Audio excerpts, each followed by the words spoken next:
प्यारे बच्चों, आज के सेशन में स्पेशल सेशन में आप लोगों का स्वागत है।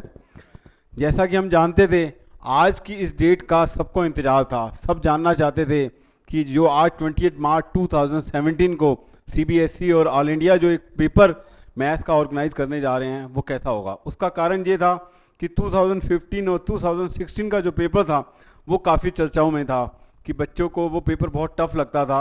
तो आज 2017 का पेपर कैसा आया है, कैसा नहीं आया है, उसके बारे में हम डिस्कस करेंगे और आप लोगों के साथ आगे की भी प्लानिंग के बारे में डिस्कस करेंगे कि अब बच्चों को कैसे अपनी मैथ्स की प्रिपरेशन करनी चाहिए, कैसी नहीं करनी चाहिए। तो इस बार जो सीबीएसई ने एक ट्रेंड चेंज किया, जो पिछले साल था उसमें उसके सिर्फ 26 क्वेश्चन थे। इस साल इन्होंने विद प्लानिंग के साथ, सैम्पल पेपर के साथ, वो पेपर जो है नंबर ऑफ क्वेश्चन जो हैं 29 क्वेश्चन कर दिए। उसके अंदर एक सेक्शन और ऐड कर दिया। एक सेक्शन जो फर्स्ट सेक्शन था, ए सेक्शन था, उसमें सिर्फ 4 क्वेश्चन थे 1 से लेके 4 तक, और जो सेक्शन बी था उसमें 5 से लेके 12 तक जो क्वेश्चन थे वो 2 मार्क्स के थे। तो कहने का मतलब ये है कि ये जो 7 क्वेश्चन थे 14 मार्क्स के, ये नए सेक्शन में आ गए। और 13 से लेके 23 तक ये 10 क्वेश्चन जो थे आपके 4 मार्क्स के थे, और 24 से लेके 29 तक के थे जो क्वेश्चन थे वो 6 मार्क्स से थे। तो अब बच्चे को जो पेपर ये अटैम्प्ट करना था, बड़ी प्लानिंग के साथ अटैम्प्ट करना था। कैसे अटैम्प्ट करना था इसके बारे में अब हम डिस्कस करने जा रहे हैं कि अब जो पेपर आया वो कैसा आया। तो बच्चों, सीबीएसई के अंदर 3 सेट आए, तो उसके अंदर से ये सेट 2 और सेट 3 मेरे पास है। तो पहला क्वेश्चन जो पूछा गया वो 3D का पूछा गया। If a line makes angle 90 and 60 degree respectively with the positive direction of x and y axis, find the angle which it makes with the positive direction of z axis. तो बच्चों, ये question तो बच्चों का देखा वाला था, तो इस क्वेश्चन को बड़े आराम से कर सकते हैं, कोई दिक्कत वाली बात नहीं है। और इस पेपर को देखने से मुझे जो अपने आप से लग रहा है कि उसमें ये लग रहा है कि पहले जो पेपरों का ट्रेंड होता था 2015 से पहले वाले का, उसमें क्या होता था कि बच्चों को जो क्वेश्चन दिए जाते थे वो इस तरह के क्वेश्चन दिए जाते थे जो सीन होते थे। लेकिन अब कुछ क्वेश्चन जो हैं इन्होंने अनसीन भी किए हैं। और दूसरा क्वेश्चन जो था वो 1 मार्कर का था कि यहाँ पर 3 टू द पावर x की इंटीग्रेशन पूछी हुई है और लिमिट जो है 2 से 3 है। वो बच्चों को जानना चाहते थे कि वो यदि सारे फंक्शन जानते हैं तो 3 टू द पावर x की भी इंटीग्रेशन मालूम है या नहीं मालूम है। तो वो वहाँ पर बच्चे थोड़ी सी गलती कर जाते हैं, 3 to the power x upon log 3 लगाना भूल जाते हैं और उसके बाद क्वेश्चन को इंटीग्रेट करना पड़ता था। क्वेश्चन नंबर 3 जो बहुत बढ़िया क्वेश्चन है, इसके अंदर जो मैट्रिक्स है 3x3 है और उसके अंदर आप लोगों से पूछा गया है कि determinant A inverse equal to determinant A to the power K। अब यहाँ पर ये बच्चा जो है, इसको ये क्वेश्चन कहीं देखने को मिलता नहीं है, इसके कारण ये बच्चा क्वेश्चन को गलत कर सकता था। कुछ बच्चे जो अच्छे बच्चे हैं वो A इनवर्स निकाल के उस डिटर्मिनेंट A इनवर्स की वैल्यू निकालना चाह रहे होंगे। तो इसके अंदर बच्चों आपको मालूम होना चाहिए कि इसकी जो वैल्यू है 1 अपॉन डिटर्मिनेंट A। तो ये आपका नेक्स्ट है determinant A to the power K। तो 1 equal to determinant A to the power K plus 1। तो डिटर्मिनेंट A की जो वैल्यू आएगी वो 1 अपॉन डिटर्मिनेंट A है। तो यहाँ पर आप बिल्कुल सिंपल इस तरह लिख सकते हैं, डिटर्मिनेंट A जो है होल टू द पावर -1 है और डिटर्मिनेंट A जो है whole to the power K, तो K की वैल्यू बच्चों -1 आ जाती है। तो इस तरह क्वेश्चन थोड़ा सा बच्चों के लिए, जो बच्चे इसको देख के घबराए हुए होंगे तो वो क्वेश्चन को गलत कर सकते हैं। तो अच्छा क्वेश्चन था। तो ये हमारे पास सिग्नल सीबीएसई की तरफ से कि अब जो क्वेश्चंस हैं वो बिल्कुल उस तरह नहीं जो 2015 से पहले हुआ करते थे कि 3 क्वेश्चन होते थे, अब थोड़ा सा चेंज किया है। नेक्स्ट क्वेश्चन जो है 1 मार्कर के अंदर उन्होंने कंटिन्यूटी का क्वेश्चन डाला है कि क्वेश्चन जो है आपका कंटिन्यूस है और ऊपर आपका सिग्नम फंक्शन दे दिया है और K की वैल्यू पूछी हुई है और x लेस देन 0 दे रखा है, x greater than equal to 0 दे रखा है। यहाँ पर K की वैल्यू पूछी हुई है, तो वहाँ पर 0 की वैल्यू 3 है तो ऊपर भी वैल्यू क्या आनी चाहिए, 3 आनी चाहिए। तो determine the value of constant K so that the function is continuous at x equal to 0 पे वो कंटिन्यूस है। तो इसका मतलब इसकी वैल्यू जो है kx upon mod x less than 0, इसकी वैल्यू जो आने वाली है kx upon -x equal to 3 आने वाली है। तो x से x कैंसिल हो गया तो k की वैल्यू -3। तो जो बच्चों ने कंटिन्यूटी पहले छोड़ जाते थे उन बच्चों को भी अब इस कंटिन्यूटी को भी कवर अप किया गया है। नेक्स्ट क्वेश्चन जो है बहुत बढ़िया question, prove that E and F are independent events. ये सेक्शन बी स्टार्ट हो गया है, then the events E and F are independent. ये क्वेश्चन थोड़ा सा थ्योरी की तरफ जाता है, जो ये दिखाता है कि आप लोगों को कुछ भी छोड़ना नहीं है, सब कुछ करना है। और नेक्स्ट क्वेश्चन जो है बहुत सिंपल क्वेश्चन था, क्वेश्चन नंबर 6। ये जो है आपका वर्ड प्रॉब्लम थी लीनियर प्रोग्रामिंग की, जिसको बच्चों ने लीनियर प्रोग्रामिंग के अंदर फॉर्म करना था। क्वेश्चन नंबर 7 वेरी इजी, ये बिल्कुल सीन क्वेश्चन बनाया गया। इस सीन क्वेश्चन के अंदर इसके अंदर ये पूछा गया है कि ये आपका क्वेश्चन है dx upon x square plus 4x plus 8। तो यहाँ पर आपने परफेक्ट स्क्वायर बनाने थे, तो वो जो 6 स्पेशल इंटीग्रल आते हैं तो उसका डायरेक्ट फार्मूला लगाकर आपको आंसर लिखना था। तो ये भी सिंपल क्वेश्चन में ही गिना जा सकता है। नेक्स्ट क्वेश्चन थोड़ा सा change, show that all the diagonal elements skew symmetric matrix are 0। अब आपने ये शो करना था कि सारे डायगोनल एलिमेंट्स जो हैं स्क्यू सिमेट्रिक मैट्रिक्स से 0 हैं। तो यहाँ से ये सिग्नल मिलता है कि जो बच्चे थ्योरम्स वगैरह छोड़ जाते थे उनको ये थ्योरम करनी भी बहुत ज़रूरी है। तो सारे स्क्यू सिमेट्रिक मैट्रिक्स के एलिमेंट्स 0 होते हैं। क्वेश्चन नंबर 9, ये भी थोड़ा सा अनसीन क्वेश्चन था, लेकिन जो बच्चे मैथ्स अच्छी तरह जानते हैं, अब ये क्वेश्चन था sine square y plus cos x y equal to k. ये आपका जो क्वेश्चन था, ये आपका क्वेश्चन जो है मिक्सचर था एक्स और वाई के अंदर। यहाँ पर आपने डी निकालना था और वहाँ पर एक्स की वैल्यू 1 दे रखी थी, वाई की वैल्यू 4 दे रखी थी। तो ये बिल्कुल सिंपल क्वेश्चन था, तो बच्चे इसको देख के घबरा गए होंगे। तो कोस एक्स वाई की होती है माइनस साइन एक्स वाई, और उसके बाद x into d y by d x plus y into 1 equal to 0, और उसके बाद x को 1 रखना था और d y by d x को अलग अलग करना था। तो ये क्वेश्चन सॉल्व कर सकते थे। नेक्स्ट क्वेश्चन, क्वेश्चन नंबर 10, ये भी आपका बिल्कुल सिंपल था क्वेश्चन था। इसके अंदर show that the function is always increasing on r। तो इसके अंदर इसको डिफ्रेंशिएट करके, जो बच्चों को पहले आता था इंटरवल आते थे निकालने के लिए, यहाँ पर इस क्वेश्चन के अंदर जो पूछा गया है कि फंक्शन जो है आपका इंक्रीजिंग है r के ऊपर, मतलब हर वैल्यू के लिए वो इंक्रीजिंग है।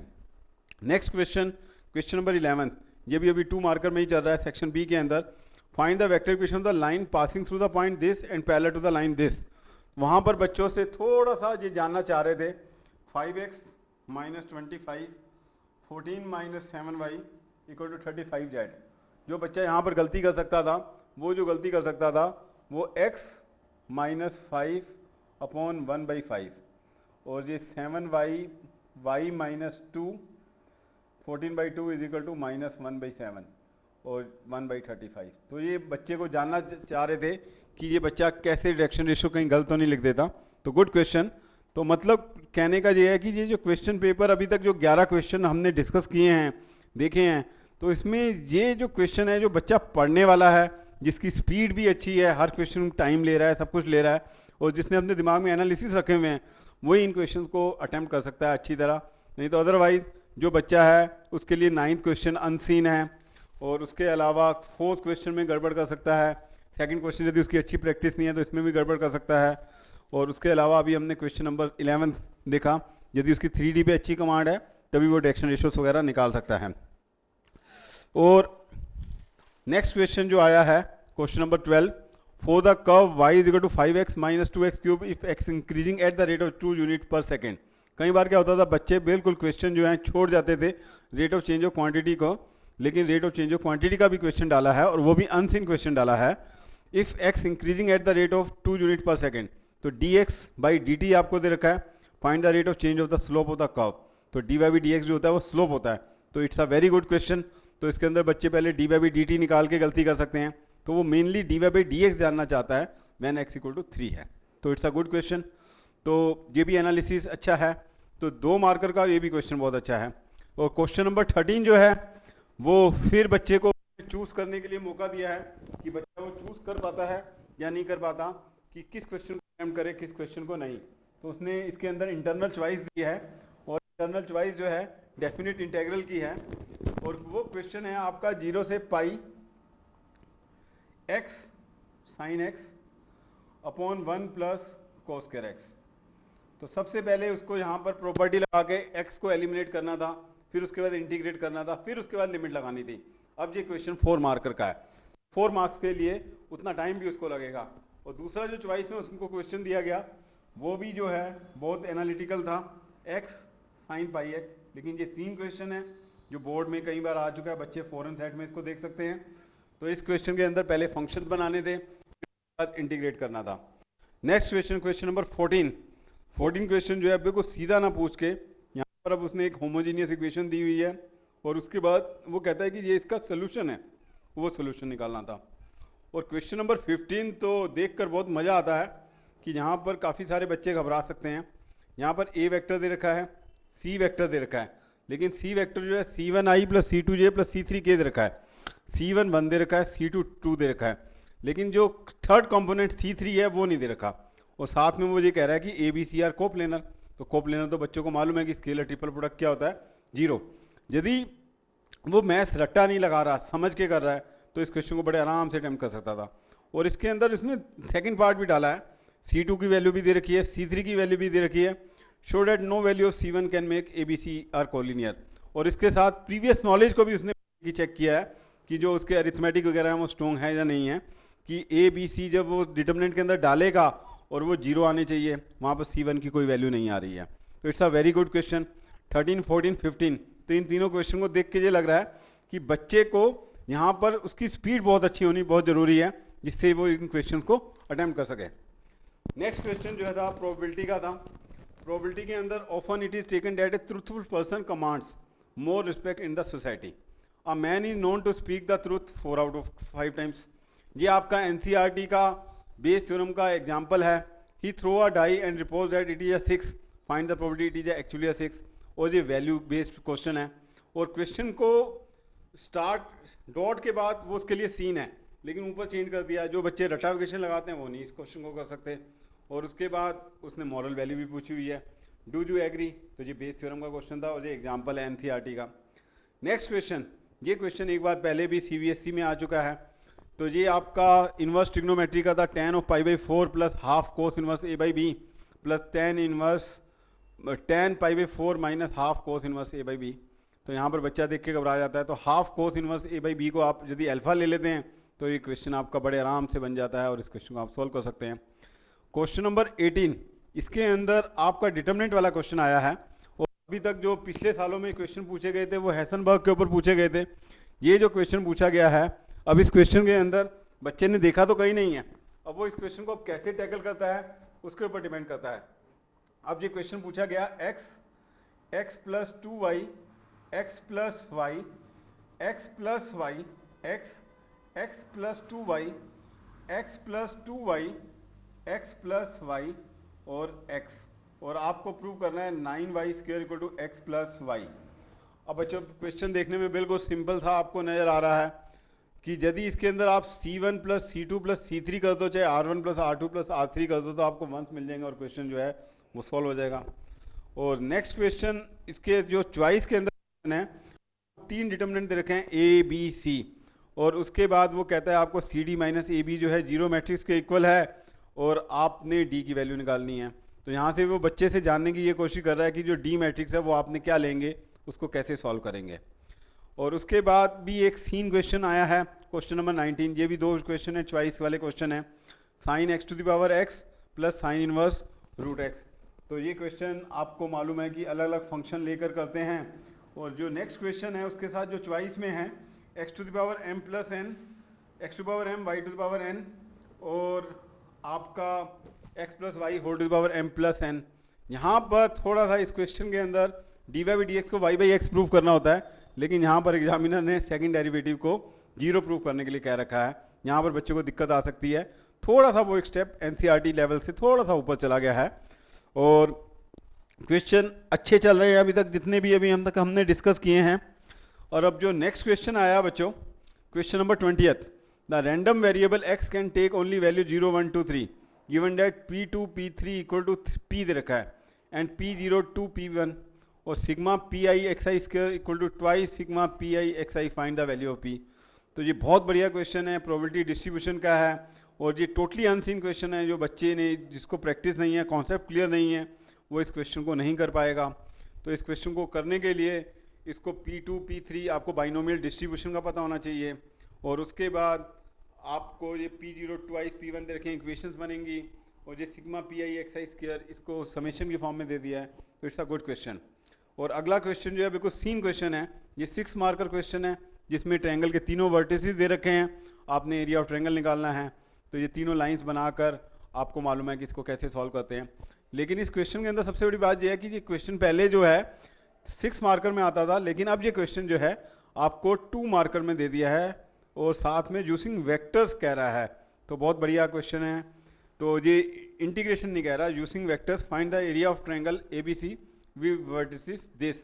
तो वेरी सिंपल, यहाँ पर बच्चे डिटरमिनेंट भी यूज़ कर सकते हैं, तो आपने वेक्टर यूज़ करते हुए इसको निकालना था। तो इसमें आपने AB cross AC half mode करके निकालना था, जिससे आपका एरिया आता। नेक्स्ट क्वेश्चन जो है आपका लीनियर प्रोग्रामिंग का था। 2 आपको कंस्ट्रेंट दे रखे हैं, 3 कंस्ट्रेंट दे रखे हैं, और लीनियर प्रोग्रामिंग सॉल्व करना है। तो इट्स गुड वन क्वेश्चन, और आपको ऑब्जेक्टिव फंक्शन भी दे रखा है। तो मतलब पेपर के अंदर जो बच्चा अपनी स्पीड बनाए रख सकता है वही इस पेपर को अटेम्प्ट कर सकता है। क्वेश्चन नंबर 23 जो है इंटीग्रेशन का क्वेश्चन है। 2x upon x square plus 1 upon x to the power 4 plus 4। अब ये बच्चे के लिए भी अनसीन क्वेश्चन है, लेकिन इंटीग्रेशन पिछले सालों के मुकाबले इस साल जो है इंटीग्रेशन बच्चे के देखे वाली है कि वो इस क्वेश्चन को कर सकते हैं। इसमें आप एक्स स्क्वायर को t लेके पार्शियल फ्रैक्शन करनी थी, तो इसमें भी टाइम लगता है। तो ये पहले जो ट्रेंड था उसमें ये 6 मार्कर में आते थे, लेकिन वो बच्चे से इस क्वेश्चन को सॉल्व कराना चाहते हैं, और इसके अंदर सब्स्टिट्यूशन भी करा दिया, पार्शियल फ्रैक्शन भी करा दी, और फिर उसके बाद इसको सॉल्व करना है। उसके बाद नेक्स्ट है कि अब आपका सेक्शन डी आ गया 6 मार्कर का। तो ये देखे वाले क्वेश्चन हैं। Using integration find the area of the region bounded by the triangle whose vertices are this. तो ये क्वेश्चन आपको NCERT लेवल, लेकिन जो मेन वर्टिसेस हैं वैसे नहीं है, बिल्कुल एग्जैक्ट जैसे होते हैं। और दूसरा जो चॉइस में क्वेश्चन आया है x square plus y square equal to 16 and the line √3y equal to x in the first quadrant. ये क्वेश्चन जो है बच्चों एक लाइन है और एक सर्कल है, और साथ में ये कहा गया कि फर्स्ट क्वाड्रेंट में जाता है, तो ये भी बच्चे क्वेश्चन सॉल्व कर सकते हैं। 6 मार्कर नॉट अ प्रॉब्लम। अब क्वेश्चन नंबर 25 जो है आपकी एक डिफरेंशियल इक्वेशन पूछी गई है, और उस डिफरेंशियल इक्वेशन के अंदर आपको first order linear equation with constant coefficient है, और सी की वैल्यू भी निकालनी है। ये 6 मार्कर के अकॉर्डिंग, जैसे 4 मार्कर में काफ़ी लेंथी पूछे गए थे, तो ये यदि 4 मार्कर में भी डाल दिया जाता तो चल सकता था। नेक्स्ट क्वेश्चन जो आया है वो क्वेश्चन आया है बच्चों आपका 3D का। Find the equation of the plane through the line of intersection of this and perpendicular to the plane. तो मतलब इसके अंदर आपने फर्स्ट प्लेन प्लस के टाइम सेकंड प्लेन, दूसरे प्लेन के परपेंडिकुलर उसके साथ डॉट प्रोडक्ट 0, और इसके अंदर आराम से निकाला जा सकता है, के की वैल्यू आ जाएगी। Find whether the plane thus obtained contain the line. तो ये भी बहुत बढ़िया है कि उसके बाद उसका डॉट प्रोडक्ट क्या होना चाहिए 0। तो ये 6 मार्कर वाले प्रॉब्लम में मुझे नहीं लगता कि ये इतना लेंथी था, या इसको कहा जाए कि कुछ टफ था। तो ये अच्छा क्वेश्चन है। और उसके बाद जो चॉइस में क्वेश्चन आया find the vector and Cartesian equation of a line passing through this and perpendicular two lines. ये भी क्वेश्चन जो है 6 मार्कर में अच्छा बनता है। और नेक्स्ट क्वेश्चन जो है आपका देखा वाला है कि आपको एक फंक्शन दे रखा है, एक इंटरवल दे रखा है, उसके अंदर इन्वर्स निकालना है। और उसके जो चॉइस वाला क्वेश्चन है वो क्वेश्चन मैं पिछले 2 सालों से देख रहा हूँ आ रहा है। तो यदि पिछले साल से 2 सालों से बच्चे ने यदि इस क्वेश्चन को किया हुआ है तो उस क्वेश्चन को बड़े आराम से कर सकता है। उसकी कम्यूटेटिविटी डिस्कस करनी थी, एसोसिएटिविटी डिस्कस करनी थी बाइनरी ऑपरेशन में। और अब जो क्वेश्चन 28 आया तो यहाँ पर कई बच्चे घूम सकते हैं, लेकिन ये भी क्वेश्चन आपका देखा हुआ है। A metal box with square base and vertical sides is to contain 1024 centimetre cube. तो ये जो है आपका वॉल्यूम दे रखा है, उसके बाद कॉस्ट दे रखी है। तो इसके क्वेश्चन के अंदर बच्चा यदि उसने अच्छी प्रैक्टिस कर रखी है तो बना सकता है। यदि वो सोचे कि बिल्कुल जो क्वेश्चन है जैसे दिए हुए हैं वैसे आ जाएं, थोड़ा सा इसको उन्होंने अलग किया है। नेक्स्ट क्वेश्चन जो है 29 क्वेश्चन, लास्ट क्वेश्चन जो आपका मैट्रिक्स वाला क्वेश्चन है। तो उसके अंदर सबसे पहले ए इनवर्स निकालना है, और उसके बाद आपका इस मैट्रिक्स को ट्रांसपोज करके इनवर्स निकालना था। तो नीचे थोड़ा सा उसने इसको चेक करने के लिए 1/x 1/y 1/z दे दिया है करने के लिए। तो इस पेपर को देखने के बाद ये लगता है कि पेपर में कुछ ऐसा मुश्किल नहीं है कि जो बच्चे कहें कि आउट ऑफ रीच या आउट ऑफ रेंज है। सब बच्चे इस क्वेश्चन को अटेम्प्ट कर सकते थे। बस इसके साथ ये है कि उसको प्रैक्टिस करनी बहुत ज़रूरी है। तो इसमें इस पेपर के अंदर बच्चे को अच्छी तरह डिफ्रेंशिएट किया गया है कि जो अच्छा बच्चा है वही 100 मार्क्स ले सके, हर बच्चा 100 मार्क्स ना ले सके। और इसी तरह मेरे पास ये मैंने सेकंड पेपर डिस्कस किया, और जो थर्ड पेपर था वो भी इसी तरह क्वेश्चन थे। उसके अंदर जो लास्ट 6 मार्कर को हम अटेम्प्ट करते हैं वो क्वेश्चन भी आप लोगों का देखा हुआ है। If the sum of the length of hypotenuse and the side of right angle triangle is given. तो यहाँ पर भी बच्चे कुछ गलती कर जाते हैं तो उनको बड़े देख के करना पड़ता है। तो ये भी क्वेश्चन बच्चों का सीन है। 26 भी वैसे ही है, और यहाँ पर 29 जो है वो क्वेश्चन जो है first order linear equation with constant coefficient का डाल दिया, और 28 जो है वो मैट्रिक्स मेथड का डाल दिया है। तो उसके अलावा पेपर जो है क्वेश्चन सारे उसी तरह के हैं, तो और कोई ख़ास चीज़ नहीं है। इसके अंदर थर्ड 15 क्वेश्चन को आप कुछ कह सकते हैं अच्छा है, लेकिन एक क्वेश्चन इसके अंदर और अच्छा पूछा गया है। उसने एग्जामिनर ने बिल्कुल स्ट्रेट फॉरवर्ड ना पूछ के sine inverse 6x into 1 minus 9x², अब इसको इंटीग्रेट डिफरेंशिएट करने के लिए कहा गया है। अब बच्चा इसको कैसे हैंडल करता है वो देखने वाली बात है। तो इसको बच्चा यदि थोड़ा सा घबराएगा तो गड़बड़ हो ही जाएगी। तो स्ट्रेट फॉरवर्ड नहीं है, तो 3x equal to sine theta रखा जाए तो इस क्वेश्चन को सॉल्व किया जा सकता है। तो ओवरऑल मेरे अकॉर्डिंग ये पेपर जो है इतना टफ नहीं है, और इसमें एक दो क्वेश्चन बहुत अच्छे अच्छे हैं, और वही बच्चा कर सकता है जिसने इस पूरे सिलेबस को बहुत अच्छी तरह किया हुआ है और अच्छी तरह किया सकता है, प्लानिंग कर सकता है। और जिस बच्चे ने बहुत अच्छी तरह किया है उसे ही रिवीजन करने का टाइम मिलेगा, हर बच्चे को रिवीजन करने का टाइम नहीं मिलेगा। तो अब आपकी जो नेक्स्ट प्लानिंग है, जो CBSE ने पेपर 15 और 16 से ये जो पेपर है काफ़ी अच्छा पेपर डाला है, और पेपर बिल्कुल स्ट्रेट ऐसा नहीं डाला कि हर बच्चा उसको अटैम्प्ट कर पाए। उसमें बच्चे जो हैं जो जिस लेवल के हैं वो उससे अलग अलग हो सकते हैं, और बाकी जो बच्चा है हर कोई नंबर ले लेता था, ऐसा नहीं है कि इसमें वही बच्चे नंबर ले सकते हैं जो वाकई में वर्थ रखते हैं। तो थैंक यू वेरी मच। और ऑल इंडिया का सेट भी मैंने देखा था, वो ऑल इंडिया का सेट भी इसी तरह ही है। Thank you very much for your discussion. Thank you.